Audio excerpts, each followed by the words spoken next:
सदके जावा, क्या बात है, मेरे मामू आ गए। सदके जाऊं? बेटा मुझे कहीं आने में देर तो नहीं हुई? कोई ऐसी बात नहीं है मामू जान, आप आए बाहर आ गई, लेकिन गाड़ी कहाँ है? बेटे 0 मीटर गाड़ी घर के गैराज में खड़ी है। आज सुबह पेट्रोल महंगा हो गया, मैंने कहा इसको खड़ी रहने दो। ये मैं किराए पर लाया हूँ, जाती है। माशाल्लाह, इसी तरह खड़ी रही ना तो बड़ी चलेगी। बेटा घर से निकलेगी नहीं तो चलेगी कैसे? जाके ढूंढना उसे। चलते हैं यार, मामू आए, क्या बात कर रहे हो? जी एक सेकंड। जीते रहो।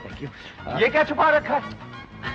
ये तुम्हारा दोस्त मुझे शक्ल से कुछ परेशान दिखाई देता है। मामू ये पाकिस्तानी हुस्न पे रह गया है, ना मैं रसाला लाता ना ये स्यापा पड़ता। ये बात है?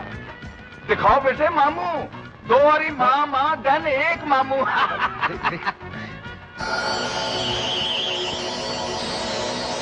यानी कैसे इत्तेफाक की बात है कि ये अपनी बेटी है। आपकी बेटी? चलो चलो, इतनी घटिया लड़की से हमने शादी नहीं करनी। अरे हट। चपेड़ मार दूंगा तेरी नंगी थां पे। अरे पीछे होना यार, आप उसे जानते हैं? आप मुझे उसके पास ले चलिए। बेटे बात समझ नहीं। एक मिनट, वो 1 मिनट अभी चलते हैं। करोड़पति बाप की इकलौती बेटी है और कैसे इत्तेफाक की बात है कि मैं तुम्हारी इससे मुलाकात करवा सकता हूँ। अच्छा अभी, thank you. Oh my God. और मैंने मामा वापस भी करना है, क्या हो गया यार? बेटे मैंने मुलाकात करवानी है, खुद गंदा नहीं होना।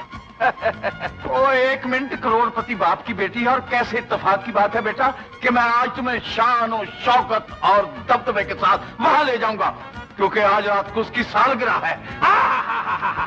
सालगिरह हुई तो क्या हुआ, मैं भी उसके लिए अंग्रेजी केक लेके आया हूँ।